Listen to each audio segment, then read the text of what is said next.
Hello friends, मैं गौरव आप सभी का फिर एक बार स्वागत करता हूं हमारे प्यारे यूट्यूब चैनल ट्रू गार्डनिंग में।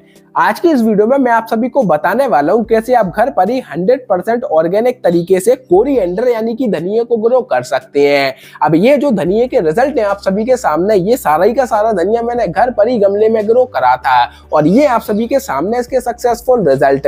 तो अगर आप भी सीखना चाहते हैं कि कैसे आप भी घर पर धनिया को उसके बीज से ग्रो कर सकते हैं, तो उसके लिए इस वीडियो को आपको पूरा आखिरी तक देखना होगा, क्योंकि आज की इस वीडियो में हम सीडलिंग से लेके पूरा हार्वेस्टिंग तक का प्रोसेस देखने वाले हैं। और साथ ही साथ आज की इस वीडियो में मैं आप सभी के साथ ये भी शेयर करूंगा कि क्या क्या हमें इन प्लांट्स की केयर करना पड़ती है, जिससे आप सभी को भी कुछ ऐसा ही हरा भरा धनिया देखने को मिले। बाकी अगर आखिरी तक ये वीडियो आप सभी को इंफॉर्मेटिव लगे तो इस वीडियो को लाइक, कमेंट, शेयर और हमारे चैनल को सब्सक्राइब करना ना भूलें, क्योंकि हमारे चैनल पर कुछ ऐसी अमेजिंग और इंफॉर्मेटिव वीडियोस आती रहती हैं। तो चलिए हम आज का वीडियो स्टार्ट। तो सबसे पहले अगर धनिया यानी कि कोरिएंडर को ग्रो करने के लिए इसके सीजन की बात करें तो बेसिकली अगर आप इंडिया में रहते हैं तो 12 महीने धनिया को ग्रो कर सकते हैं। ये इजिली ग्रो हो जाता है क्योंकि धनिया बेसिकली 12 मंथ की क्रॉप होती है। और अगर आप इसे गर्मियों के सीजन में लगाना चाहते हैं तो फरवरी मार्च के मंथ में आप इसकी सीडलिंग कर सकते हैं। और अगर आप मानसून यानी कि रेनी सीजन में से ग्रो करना चाहते हैं तो जून जुलाई के मंथ में आप इसकी सीडलिंग कर सकते हैं। अगर आप इसे विंटर सीजन में ग्रो करना चाहते हैं तो अक्टूबर नवंबर के मंथ में आप इसे इसके सीड से ग्रो कर सकते हैं। आपको इसके सक्सेसफुल रिजल्ट देखने को मिलेंगे और जो लगाने का मेथड होता है वो भी सेम रहता है, जो कि आज की इस वीडियो में मैं आप सभी के साथ शेयर करने वाला हूँ। तो धनिया को ग्रो करने के लिए सबसे पहले आप सभी को धनिया के सीड्स ही लेना है और इसके बीज को लेने के बाद आपको इसके बीज के बीच में से 2 भाग कर लेना है, क्योंकि धनिया के सिंगल बीज में 2 बीज होते हैं। और बीजों को बीच में से 2 टुकड़े करने के बाद आपको जो नॉर्मल टैप वाटर होता है या आप इसकी जगह वार्म वाटर का भी यूज कर सकते हैं, और आपको एक बाउल के अंदर पानी फिल करने के बाद धनिया के सीड्स को कर देना है इसके अंदर प्लेस। और प्लेस करने के बाद इन सीड्स को आप पानी में अच्छी तरीके से कर देंगे मिक्स और इन्हें हम 24 घंटे के लिए ऐसा ही छोड़ देंगे। चलिए अब हम मिलते हैं 24 आवर्स बाद। ये है 24 घंटे बाद के रिजल्ट और फाइनली हमारे सीड्स अब रेडी है जर्मिनेशन के लिए, क्योंकि इनमें वाटर अच्छी तरीके से सोक हो चुका है। और जो वाटर के सरफेस के ऊपर सीड्स तैर रहे हो इन्हें आपको कम्प्लीटली रिमूव कर देना है, क्योंकि ये कभी भी जर्मिनेट नहीं होते हैं। इसके बाद अगर हम धनिया को ग्रो करने के लिए सॉइल मीडिया की बात करें, उसमें आपको यूज करना है 50% रहेगी नॉर्मल गार्डन सॉइल, 30% रहेगा 1 ईयर ओल्ड कंपोस्ट यानी कि गोबर की खाद, और 20% रहेगी इसमें कोकोपीट यानी कि नारियल का बुरादा। अब इन तीनों को आपको अच्छी तरीके से मिक्स कर लेना है और जो हमारा पॉटिंग सॉइल है धनिया प्लांट्स के लिए वो यहाँ पर रेडी हो जाएगा। और इनके सीड्स को आप डायरेक्टली फाइनल लोकेशन पर लगा सकते हैं।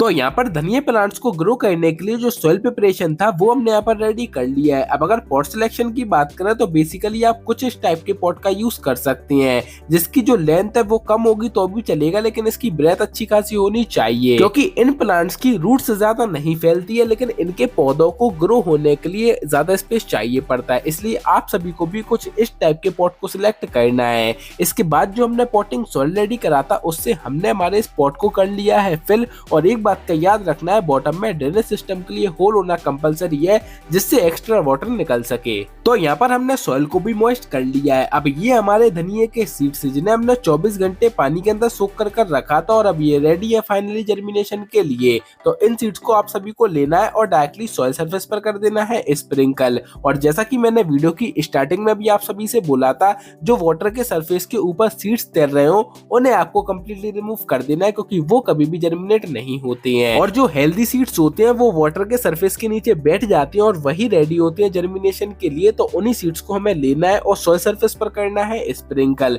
बस एक बात का मेक श्योर करना है, इनके सीड्स को आपको डिस्टेंस पर स्प्रिंकल करना है, सीड्स की ओवरलैपिंग नहीं होनी चाहिए। और हाँ, एक चीज का और याद रखना है, इनके सीड्स को आपको ज्यादा डिस्टेंस पर भी प्लेस नहीं करना है।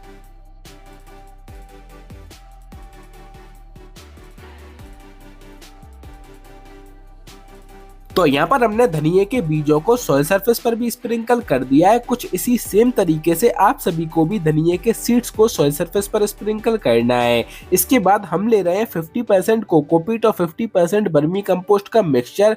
दोनों को आपको अच्छी तरीके से मिक्स कर लेना है और इसके ऊपर से हमें कुछ इस टाइप की ऐसी एक लेयर बना देना है। अब लेयर की अगर थिकनेस की बात करें तो आधा से 1 इंची तक की या मैक्स 1.5 इंची तक की लेयर कर देंगे, नो इशू।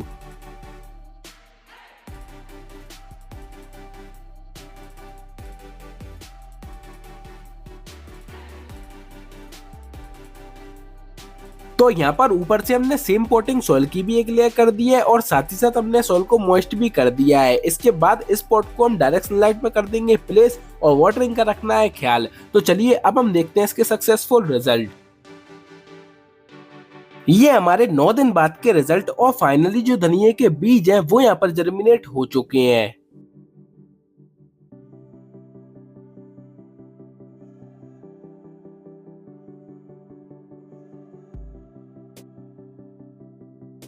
ये हमारे 39 डेज बाद के रिजल्ट और फाइनली जो धनिया है वो पहली हार्वेस्टिंग के लिए रेडी हो चुका है। देखिए धनिया एक ऐसी क्रॉप होता है, इसकी ना ही तो हमें ज्यादा केयर करना पड़ती है, ये इजी टू ग्रो होता है और इनके प्लांट्स को ज्यादा फर्टिलाइजर भी पसंद नहीं होते हैं अगर आपने ऑलरेडी अपने सॉइल मिक्स में फर्टिलाइजर अच्छी क्वांटिटी में ऐड करे हो तो। और जैसा कि हमने भी स्टार्टिंग में जो सॉइल मीडियम रेडी करा था धनिया को ग्रो करने के लिए वो one of the best soil media था, इसलिए हमने इसमें किसी फर्टिलाइजर को ऐड नहीं करा है बीच में। और आज है ये 39 डेज बाद के रिजल्ट और फाइनली जो धनिया है वो पहली हार्वेस्टिंग के लिए रेडी हो चुका है। बेसिकली जब धनिया की हाइट 15 सेंटीमीटर से 18 सेंटीमीटर के बीच में हो जाए फिर आप धनिया की पहली हार्वेस्टिंग कर सकते हैं। और हाँ, इनके प्लांट्स को आपको रूट के साथ नहीं निकालना है क्योंकि एक बार बीज से लगाए हुए धनिया को आप 3 बार हार्वेस्ट कर सकते हैं, यानी कि 3 बार आप इसकी हार्वेस्टिंग ले सकते हैं। अब वो आपको कैसे लेना है तो वो भी अभी मैं वीडियो में आगे आप सभी को बताऊंगा, तो इस वीडियो को आप पूरा आखिरी तक देखिएगा।